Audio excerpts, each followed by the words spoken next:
Florida State has built a very good official visit list, but which recruits would really help set Florida State apart?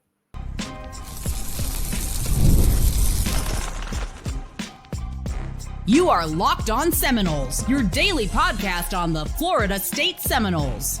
Part of the Locked On Podcast Network, your team every day.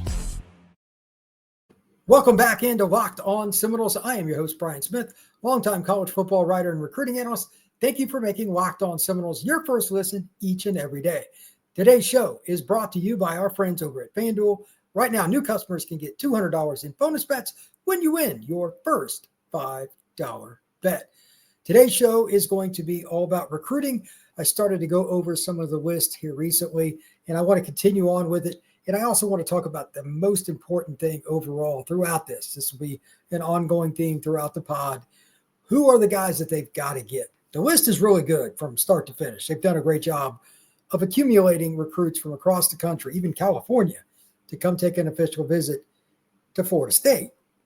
But which players do they need based on position, based on size, based on what happened last year? Any way you want to look at it, how does Florida State get better with the recruits they've got left? They've got 9 guys on the board committed, so they want to get up over 20, I'm sure. They want to get away from the portal. So if they could push 25 recruits, Mike Norvell and his staff, I think they would if the right players come in. And a quick note on that. With the 105 player rule, we don't know exactly where Florida State's going to fall on that year to year. Used to be, it's a hard 85 cap. You had to be at 85 scholarships. With it going to 105, will they use all of those on true recruits, meaning guys they coveted out of high school, or will they still take some walk-ons?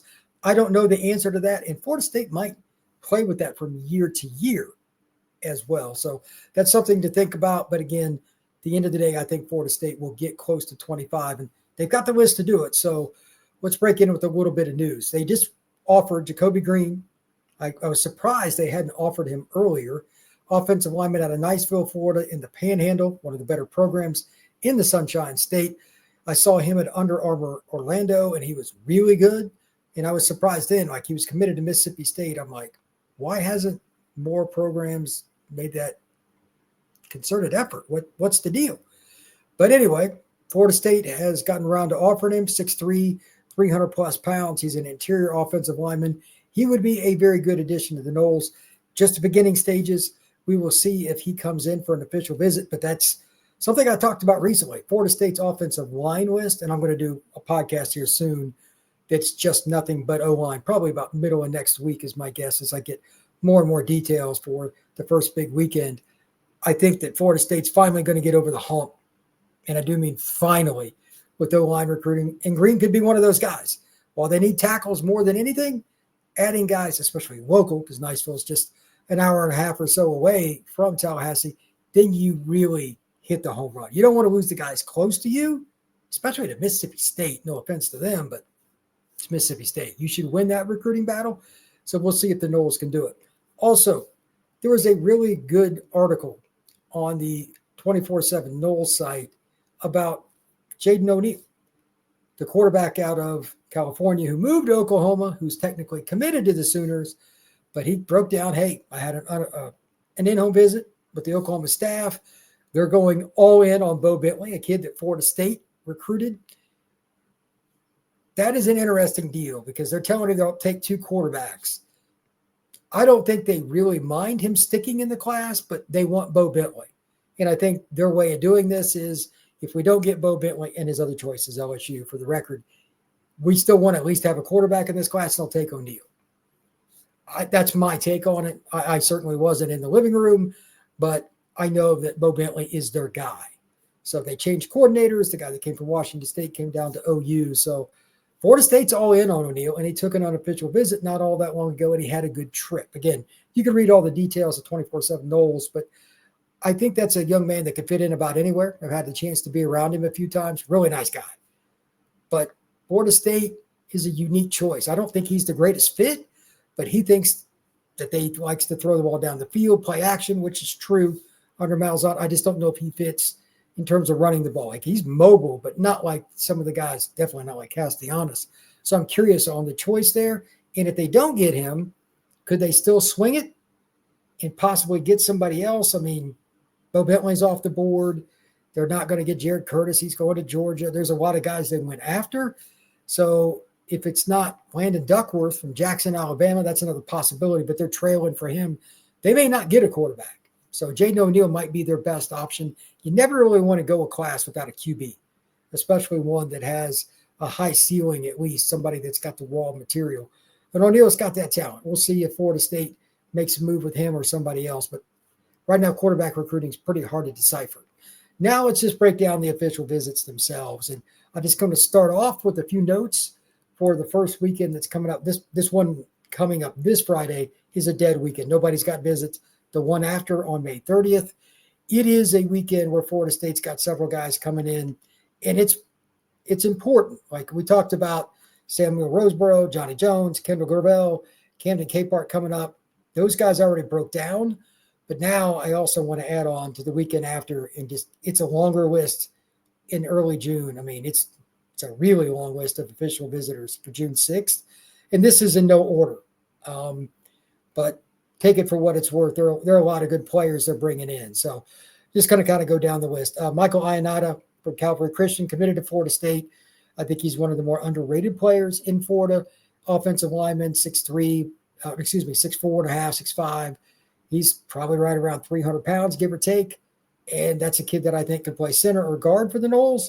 Maybe he ends up at tackle, but he's got versatility, and it's somebody that Herb Hand went after early. So I'm glad they're bringing him in for his official visit early. That's a good thing. An interesting visit. This is kind of old school Bobby Bowden style. Antoine Sharp, Palm Beach Central. That's a school that's always got players. But Bowden always coveted those undersized linebackers. This kid's about 6 foot, 6'1", 210 pounds. Needs to add a little weight, but he can run. He's only a 3-star recruit. He's committed to UCF. Bowden would love this kind of recruit. No doubt in my mind about that. He had a lot of those kind of guys come through the program, and they did well. Brady Owens is a kid I don't know a whole lot about. He's from Arlington, Virginia, plays at Yorktown High School, 6'5", 225. Looks like the Noles are going to try to get at least one, if not two tight ends in this class, probably the latter, and they're recruiting kids all over the country. DJ Howerton, another tight end from Grimsley High School in Greensboro, North Carolina. That's a really good football program. The quarterback there is committed to the University of Tennessee, Faison Brandon. That's a kid that I don't know much about either, but they need, again, at least one, probably two tight ends. North Carolina kid coming down to visit the Noles. One of the guys I talked about the other day, Aaron Thomas, is also coming in June 6th. Offensive tackle, you could make an argument that he's a guy that could be one of the top 5 recruits on the board because his dad played at Florida State. He has the length you're looking for at 6'6", 6'7", 300 pounds. He's an offensive tackle, and he's a former defensive lineman that just moved to this position. His athleticism stands out. If he hits the inside straight, he really picks up the technique. This is the kind of guy that can grow into a first-round draft pick. The athleticism, the length, and the strength, all there, and the genetics, again. Eric Thomas was an offensive lineman for the Noles, played on the 99 title team. That would be absolutely ideal. Cameron Brickle, defensive tackle. I've seen him a few times at IMG Academy. 300-pounder is coming in that weekend. Javion Cooper. Syracuse came in and kicked butt in the state of Florida. He's committed there, around 300 pounds. Melbourne Central Catholic. He's going to visit. That would be a nice steal because, quite honestly, you shouldn't lose kids to Syracuse anyway, so it'd be nice to get them back. Rodney Colton Jr. out of Noonan, Georgia. This is a program that always has players. It's not that far from where I live. And to be honest, he can just run and hit. He's 6'1", 210 pounds, somewhere in there. And I don't know if I'd want to play him outside or put him at middle, but I just know I'd want him on my team. Georgia, Georgia Tech, and a whole bunch of schools are after him. Florida State had a good visit with him earlier this spring. I think they got a pretty good shot. Speaking of a good shot, I hope they have a good shot at DK Forquat. I saw him again this past weekend at Rivals Atlanta. He is at IMG Academy as well. Just absolutely rocked up. 232 pounds, 6 foot. He is physically ready. He looks like a guy getting ready to go in the NFL draft, not going to his senior year of high school. Really good kid, but man, he is just absolutely a thumper. Middle linebacker, most likely, is where he's going to be at the college level. Daniel Odom, wide receiver out of St. John Bosco. You can never go wrong with Bosco kids. One of the best coached programs in America and one of the most disciplined as well. They send kids to Ohio State, USC, Oregon, Notre Dame, you name it. Good to see Florida State getting involved there. They also have Madden Williams from the same program, another guy that's probably going to play receiver. He could play DB as well. He's committed to A&M, and he's coming in. Florida State needs DBs and receivers in this class, so that's two studs right there. Brandon Bennett, the speedster from American Heritage in Fort Lauderdale area, he's run 10.4 in the 100 meters. You're always interested in those kids. One of the fastest players in America. Cam Brooks, the guy that I've said forever is kind of like number one on the board regardless because he's right down the road at Thomas County Central. He's committed to Cal. We're going to come back to him, I'm sure, more than once over the next few weeks. Very important visit. You cannot lose recruits to Cal if it's at Thomas County Central. This cannot happen. Carson Baker, one of the fastest football players in the state of Georgia from Langston Hughes, just outside of Atlanta. Running back, right around 185 pounds. He could fly. I think that's a kid that is looking at a lot of programs. It's just going to come down to the visits. Ohio State, Georgia, and a bunch of other programs are after him. We'll see where he ends up. Caden Hall. This could end up being a Florida State battle. Safety out of Milton, Florida. Absolutely is instinctful and just mindful. Like he knows what steps to take, what angles to take. He's a little bit more advanced than most safeties at the high school level. And he's got length. 6'2", 6'3", 190 plus pounds. I would take Caden Hall on my team no matter what kind of defense that I ran. Another guy, very important, former Florida State player is his father, Devin Carter. Yes, that's an important player for sure. If you don't remember Dexter Carter from the late 80s to early 90s, he was an NFL running back with the 49ers.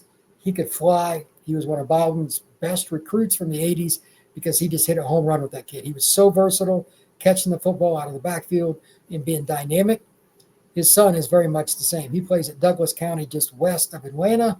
Really good football program. He's committed to Auburn. He was at one point committed to Knowles, and now he's visiting again. We'll see what happens, but Florida State is definitely in the hunt. TJ White, linebacker, one of the best players in the state of Mississippi from Jackson Academy, another inside linebacker candidate. Jay Lamar, Colquitt County in Moultrie, Georgia, one of my favorite players in the country, regardless of position. Florida State, Miami, Georgia, Auburn, you name it. He's got a very long list. Clemson as well. They got a shot, but it is stiff competition. Jay Xavion Currents, Rock Hill, South Carolina, South Point High School. Same high school as Jadeveon Clowney. Safety, 6'3", 205, 210. It's going to be hard to flip him from South Carolina, but it is possible. Finally, another kid from up that direction, Samari Smoke Matthews, out of Howell High School in Cornelius, North Carolina. He's about 195, 200 pounds. He is racked up as well. One of the top corners in the nation for June 6th.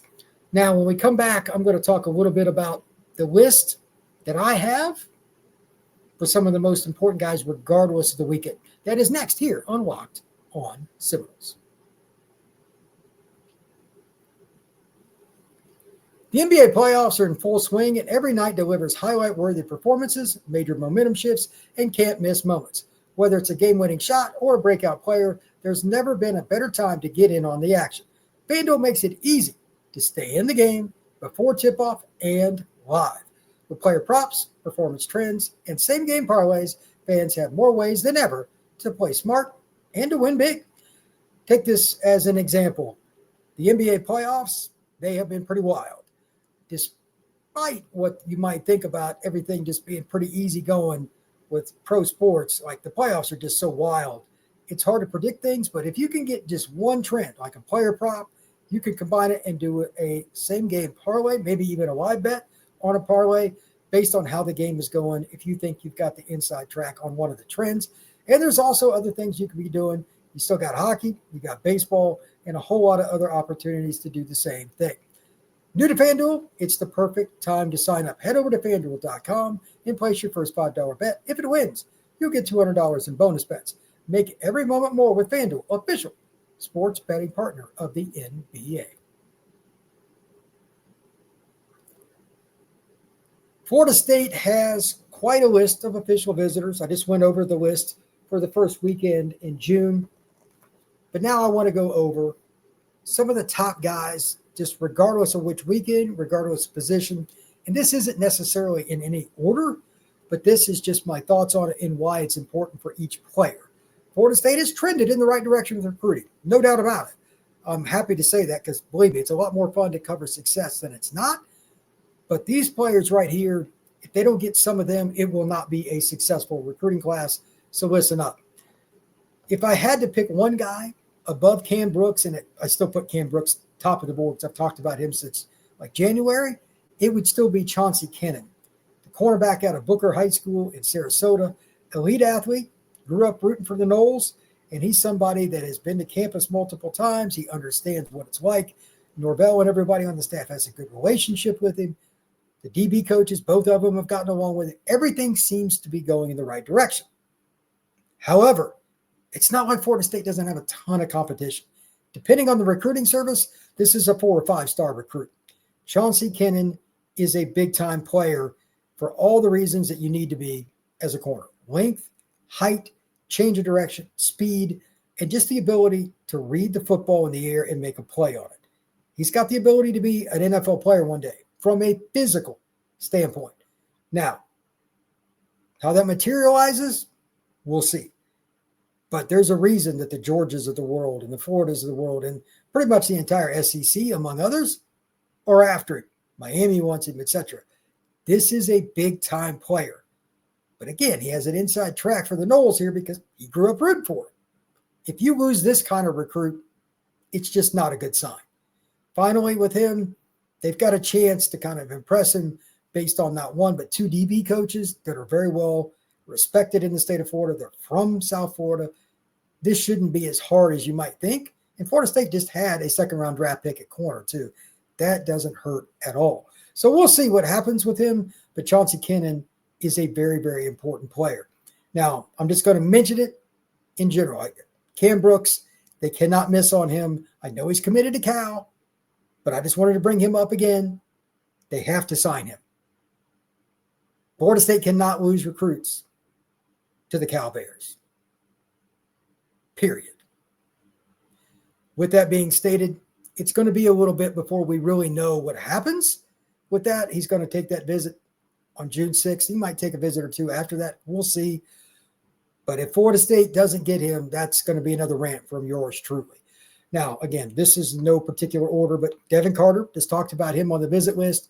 Legacy recruit. Florida State needs speed at receiver. They need a home run hitter, especially for Malzahn's offense. Carter would come in and play. In my opinion, very, very early. They could use his skills, and he could probably contribute from the first game on. This is a kid that plays for a good high school program in Douglas County. He's been tutored by his father and several other good people in the greater Atlanta area. It's going to work out for him, whether it's Auburn or Florida State. Hopefully for the Noles, he ends up in Tallahassee. Speaking of a Georgia prospect, somebody I haven't talked about a ton, but I've had a chance to meet him, seen him a few times, Christian Givens. Really athletic, defensive end, 6'3", 215. He could also be a receiver. He's really good at that too. But as a pass rusher, he's very talented. And that's a young man that could end up being a double digit sack guy. You cannot have enough of them. Florida State's not super deep at defensive end, and he plays at Columbus Carver. It's a program that's right on the border of Alabama. It's about 3 hours away, and it's quite honestly one of the better programs in the state of Georgia in terms of producing talent. They've got another player in his class committed to Auburn. They've always got guys going to different programs. It is a staple for the NFL too, like Michael Williams and some other guys have come out of there recently. We'll see where he ends up, but Florida State is in the mix, and he's one of the top 100 recruits in the country. Jaden O'Neal, talked about him, but if they don't get him, just want to say this in general, they've got to get a quarterback in this class. It's not O'Neal and it's not Duckworth. Who would it be? Just want to throw that out there. I'm not sure how that's going to go. CJ Brono, he is a kid that plays at Windermere High School. That is a program that you don't normally think of for having a lot of top prospects.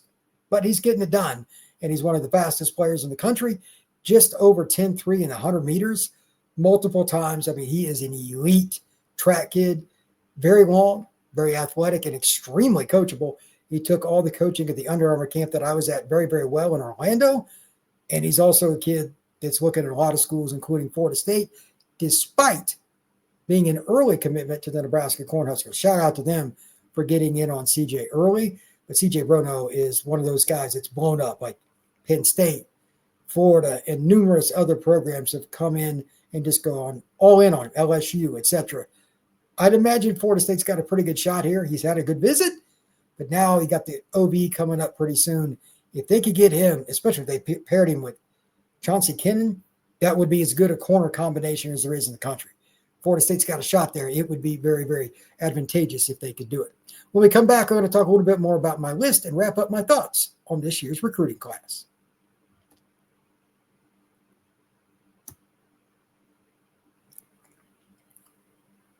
Florida State recently set an official visit with James Johnson, the defensive tackle from Miami Northwestern, and the Noles will be battling the usual suspects, the in-state schools like Miami and Florida, out-of-state programs from around the country, the SEC. But it's interesting that they finally got that visit set. I don't know where they stand with it because I don't know him. I've never met him. But they put a lot of work in on it, according to what I read on 24/7 Noles. And I don't think that it's out of the question they could get him, but I don't think a lot of people really know where he's headed. I've asked several different people in the industry about him and different recruits, this and that, but he is not a guy that's talked a lot with media or gone to a lot of events. But he is very athletic, 6'2", 6'3", 280-some pounds, and he's one of those rare, and I do mean rare, interior linemen that can rush the passer. Could never have enough pass rushers in general, but if you can collapse the pocket from the inside, that's a difference maker. Again, I really don't know where they stand with him, but that's a guy that can change your program because getting interior defensive linemen that create havoc, guys like Corey Simon that played at Florida State, just among numerous others, that's how you win football games. It's in the trenches. Next up, Wasiah Jackson from Lee County. Chroma, the running back that Florida State designed, same high school. Really good football program. And I know I've said this before on this show, but their weight room is like an NFL weight room. Like their program is insane how much money and time and dedication that community puts into it. It's in the greater Albany, Georgia area. Just incredible. I want kids from that program if I'm a college football coach because the kids know what it looks like in terms of day-to-day life, the training, how to eat, how you go out to practice, how it's a team game. And this kid's also somebody that's got a Stanford offer, a Georgia Tech offer, a Bama offer. He's got elite academic schools, got elite SEC schools, and he's 6'3", 175. He can really run. That never goes out of style either. Florida State, they've had a pretty good run with him. They had an unofficial visit a while back, but can they get over the top to make it an elite situation where they could get him to commit maybe even on the visit? We'll see, but they're in the mix. Florida State used to find kids from programs like this all the time and get them, and they even did last year again with Chroma. Can they do it 2 years in a row? Caden Hall, we talked about a little bit on earlier in the show, but he's just on my list for the obvious reason. There just aren't many safeties like him, period, because of what's above the shoulders. He's really smart, instinctive, and he just has a knack for knowing what steps to take, where to go. The kid out of Milton, Florida, up in the Panhandle near Pensacola is rare. I'd imagine that he's going to be a guy that ends up being, at the very least, a fairly early contributor at a P4 program. Florida State, Georgia, Alabama, wherever. Guys that can pick up system, go to the front of the line. Now, bad news is Florida is very much involved. This could end up being a UF versus FSU battle. Just going to come down to the visits. Florida State has to win that battle. You cannot lose the Pensacola area kids to the University of Florida. DQ Forkba, we talked about him a little bit ago, the inside linebacker from IMG. I don't think linebacker is a massive need, but they need to get at least one. If it's not him, they need to get at least one. And if you get balance again, because I think back to last year going into the season, that was arguably the biggest question mark.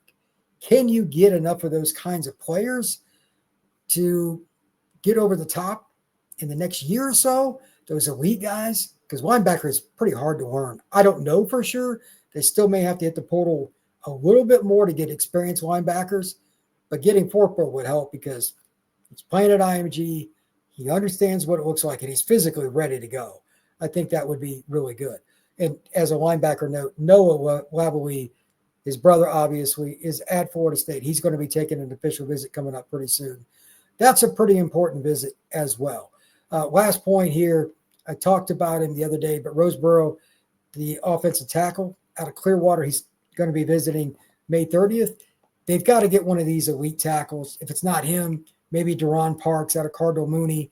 I think he's going to end up at Auburn, but they've got to get one of these elite tackles. Whoever it is, Florida State's got to get at least one because it's just been too long since they've been able to plug and play offensive tackles. And they've started to develop a little bit of depth in this last class. I like it. But if you can back that up with another class with some quality tackles at the least, if not one that's almost plug and play, it would change the direction of the football program. Now, one last note. Florida State's got roughly 15 offensive linemen coming in. I've had a lot of questions about that. Basically, hey, who are we going to get? Is it going to be enough? I don't know which players they will be. Obviously, that's what the official visits are for. But at least they're getting them on campus. Mississippi, Florida, Georgia, kids from all over the place. They're trying their best to get guys on campus. And I think they'll actually be able to show something this fall. I think the kids they brought in from the portal, combined with a few of the guys already on the roster, should make Florida State's run game pretty good. And it's certainly going to be better than it was last year. And overall, pass protection, we'll see it get better as they gel. And that'll be a selling point for anybody they didn't get in the summer. Don't be surprised if Florida State ends up with 5 or 6 high school linemen by flipping somebody they didn't get in the summer in the fall if the O-line plays pretty darn well during the season as I expect it to. Thank you once again for making Locked On Seminoles your first listen each and every day. Truly appreciate you stopping in to learn all about the Florida State Seminoles and listen to what I have to say in recruiting, transfer portal, NIL, that ridiculously pesky ACC. You know how much I dislike them, but everything going on with Florida State football. Please like, subscribe, and share this podcast and comment down below. It certainly helps the algorithm, so I appreciate it. Everybody have a good one. We'll see you again tomorrow.